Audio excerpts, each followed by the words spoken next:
Let's talk about the psychology behind the Therians. This is a video I've been asked to make a lot. In fact, I've been asked to talk about this even more than, for example, the Epstein files. Something that apparently is much more important, serious, and relevant. But anyway, after discussing the psychology of the Therians and understanding this phenomenon a little bit, I'm going to give my opinion about this commotion and this scandal that's forming. I'm Claudia Nicolasa Psychologia, psychologist and author of Manipulation and You Don't Know It. On this channel, we analyze series, movies, and current events from a psychological perspective. Subscribe if interested.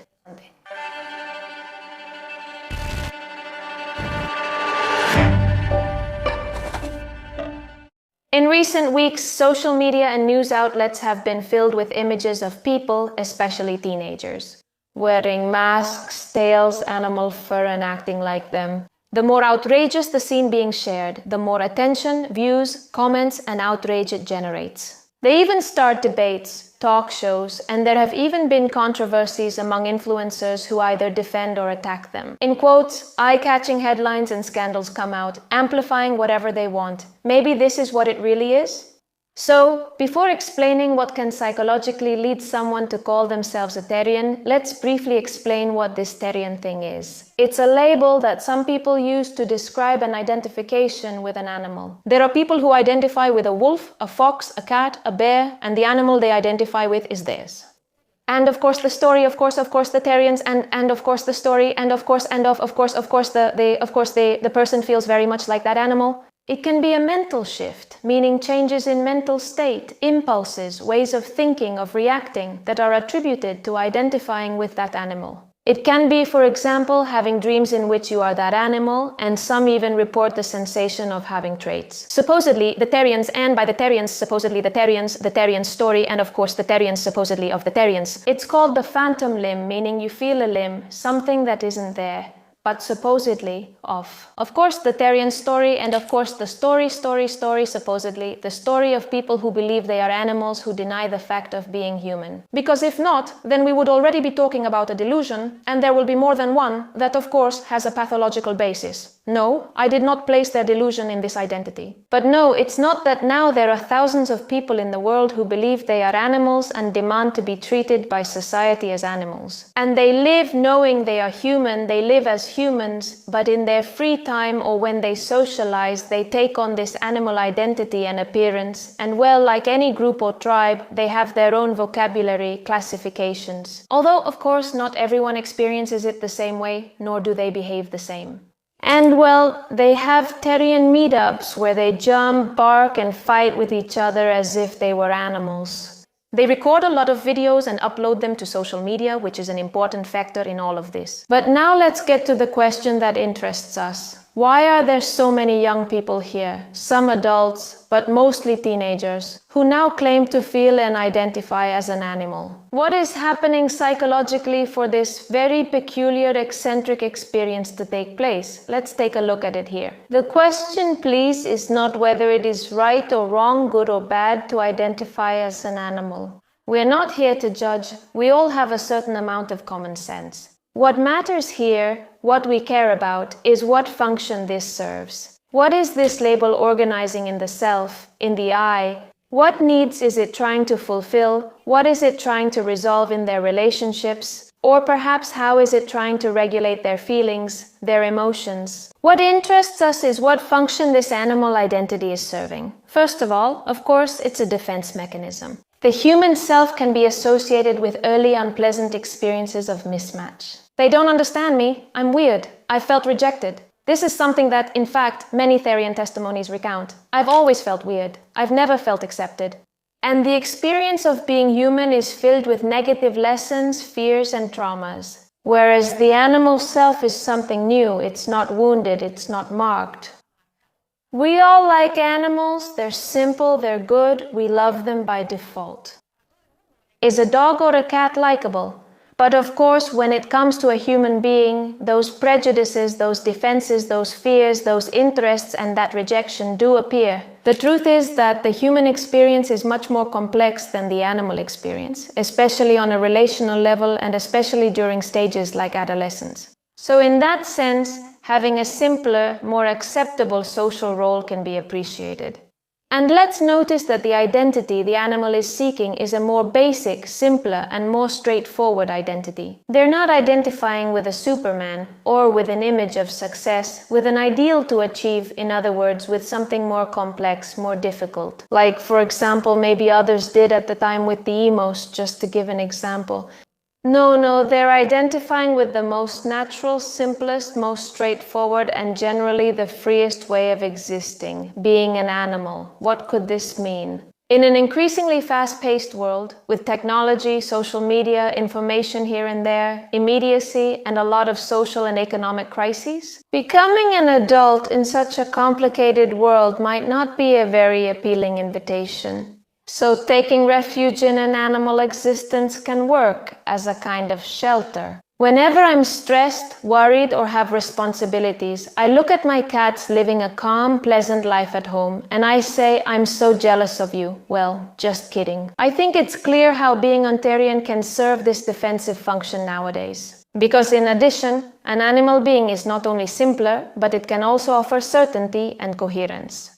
There is an animal instinct to follow, clear rules, a sense of belonging to a pack, a hierarchy, which in fact they seem to follow in some gatherings. In some way, being on Therian reduces the ambiguity and interpersonal uncertainty that so often characterizes human relationships. Our relationships are complicated, there is uncertainty, there are misunderstandings, there is subjectivity. Many times we don't know how to relate to each other, it feels complicated and overwhelming, whereas an animal's relationships are much simpler and more certain. This can be very appealing to people who feel discomfort in social settings, with social norms, with conventions, who may have experienced rejection, bullying, abandonment, and feel insecure and lacking resources to face the human relational world. In fact, there aren't many studies yet, it's still very early, so take what I'm about to say with a grain of salt. But the few studies that have been done seem to indicate a higher presence of autistic traits in these communities.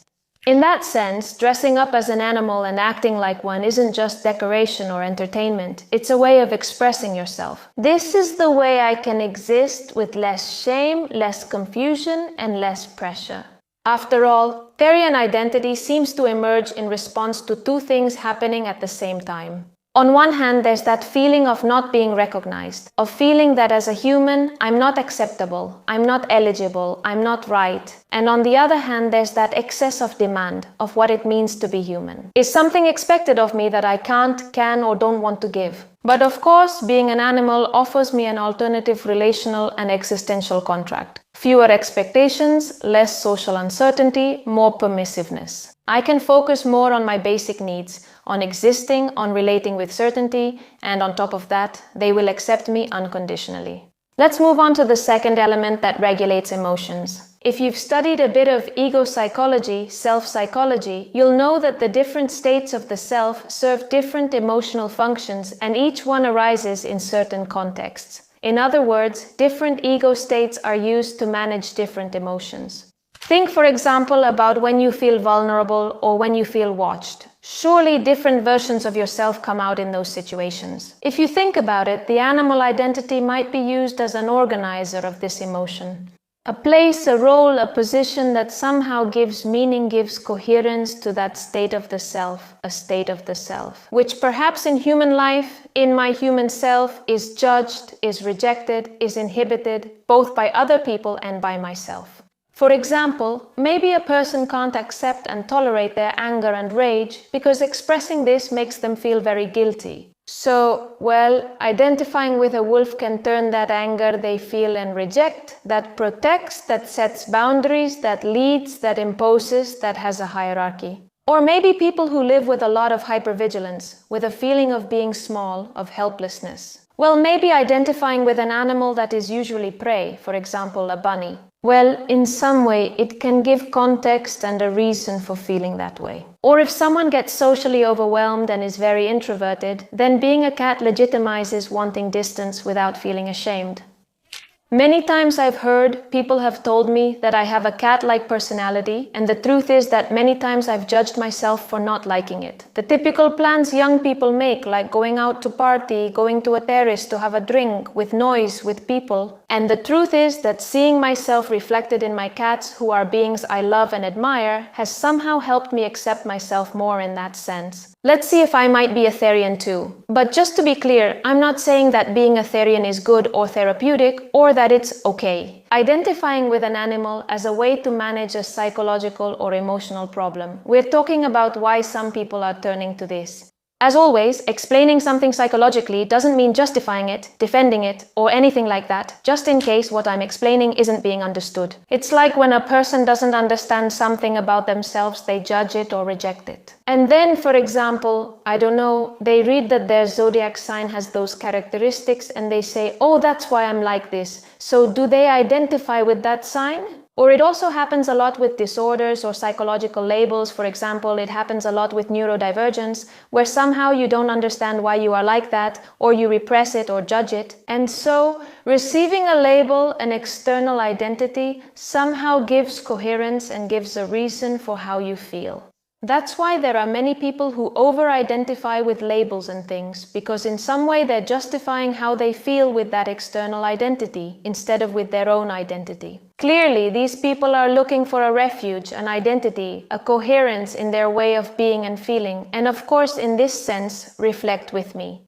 Isn't it kind of random that each person identifies with a specific animal, with a Therian type? In fact, if I had a Therian in my office, I would really look into why they identify with that animal.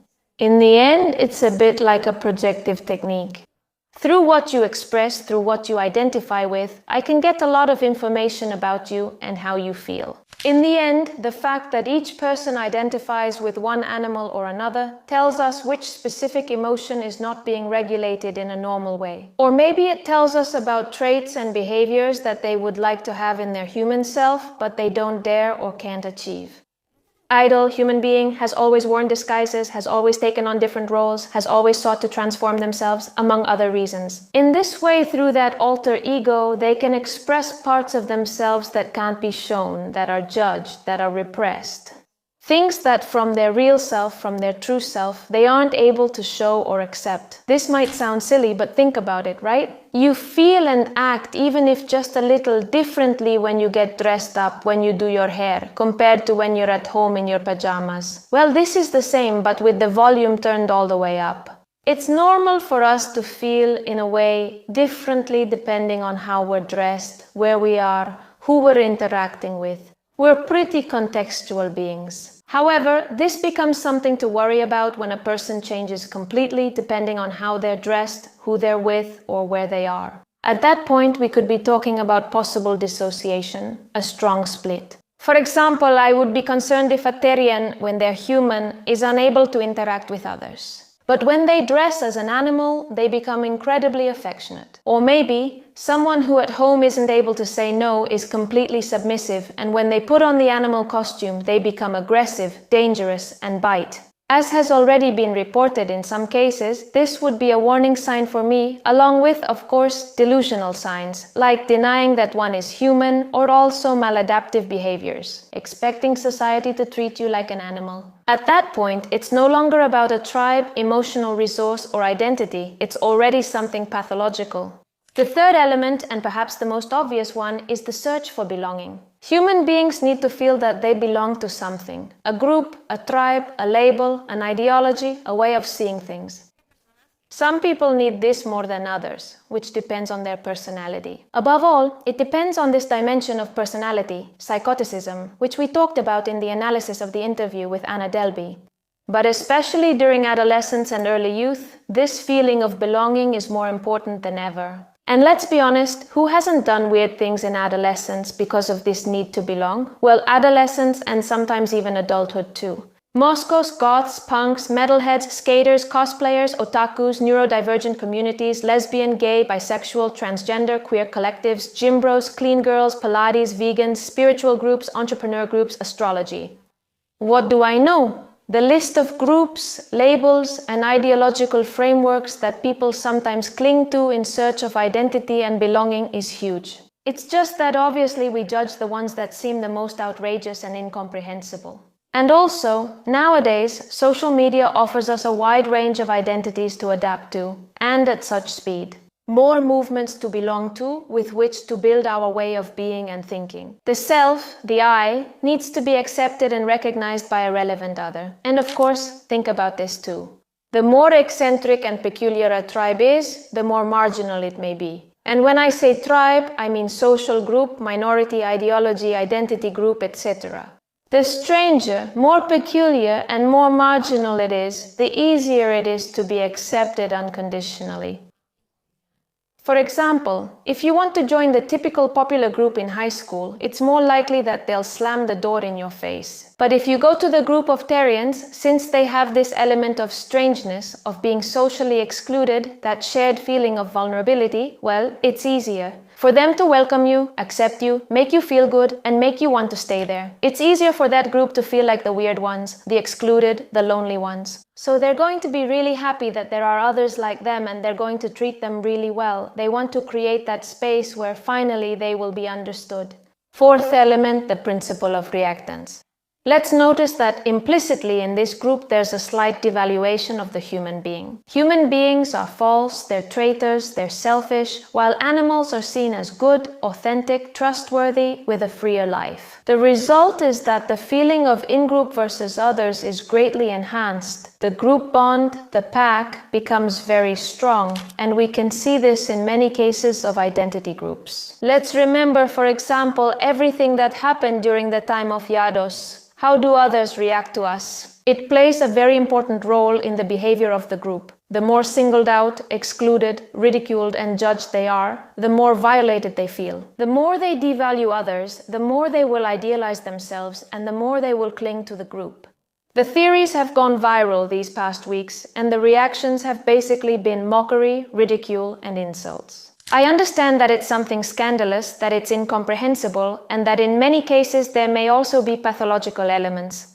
But these reactions of attacking, pointing fingers, and stigmatizing, what they end up doing is radicalizing those who are inside. And this, well, happens with most groups. As I said, society reacts with judgment, attacks, and mockery. What it does is confirm that belief that outside the group, the tribe, the sect, as the case may be, there is a hostile, threatening, unfair, dirty place. So the members intensify even more their beliefs, their habits, and their ties with the group and their identity. The more you laugh at them, the more you're confirming that they're doing the right thing, and the more they're going to cling to it and exaggerate everything. And this is the principle of psychological reactance.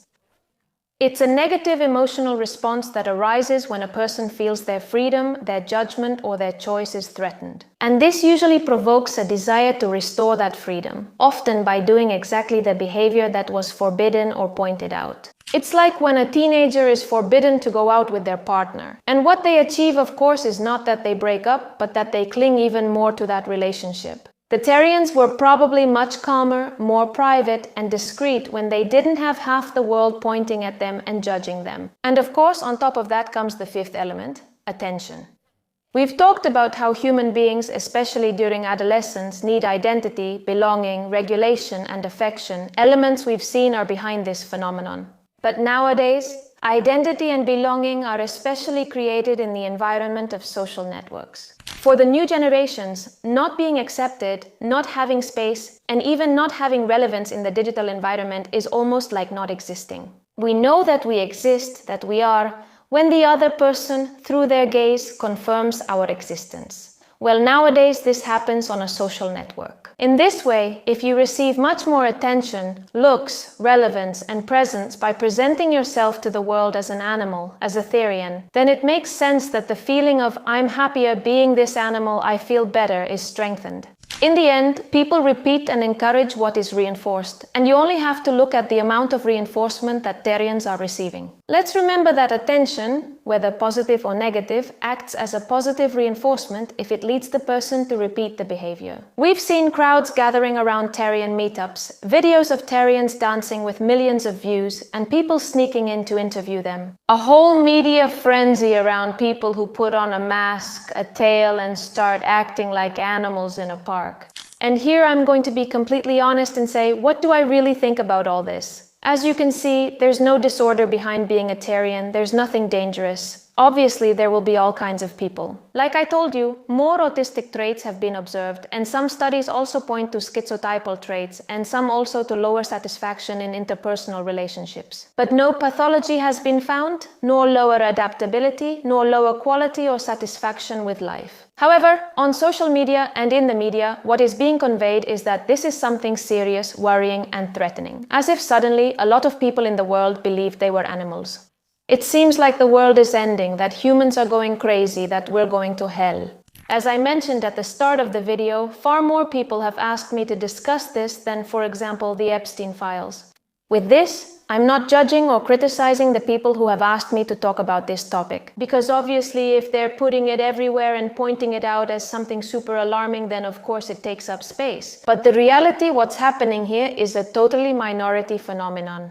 Yes, it's striking, it's easy to caricature, but the reality is that this has been taken and amplified to make it look like this. Which happens, well, every so often from time to time we're presented with an explosive, striking, eccentric topic and it takes over all the headlines. Talk shows, videos on social media. It seems like the future of humanity depends on what's happening, and it seems like we have to pay attention to it, understand it, analyze it, and take a clear stand. Interestingly, these tend to be phenomena that are quite easy to take a stand on, which creates a lot of reinforcement because it gives you a certain sense of moral superiority. How many people laughed while sharing these videos? But of course, the problem with this is that the vital, complex, structural issues that truly affect us all are left a little more in the shadows. So what's interesting here for me, this is my personal opinion, is not the Therians themselves, but how we react to them. Have you ever seen a Therian on the street? Honestly, I don't know anyone who has seen one. And yet everyone, all the television channels are talking about them, and here I am too.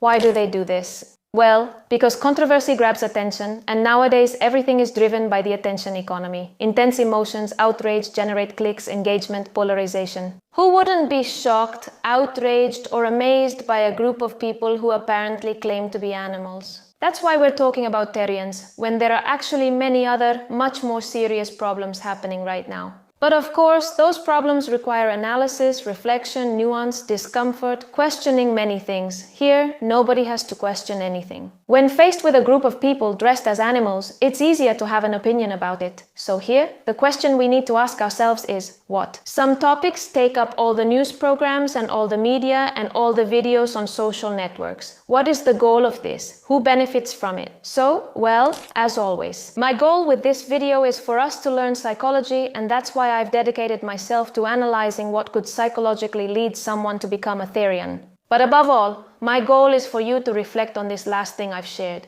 What isn't named doesn't exist, and the more times the media names something and the way they name it, well, it inevitably shapes your perception of reality. As always, if you want to learn more about manipulation on social media, politics, and the media, in my book, It's Manipulation and You Don't Know It, there's a whole chapter dedicated to social manipulation. I hope you enjoyed this video. I'm looking forward to reading your thoughts in the comments about everything I've said. If you don't agree with my opinion and think differently, I'd love to hear from you. And as always, I'll see you in the next video. Bye.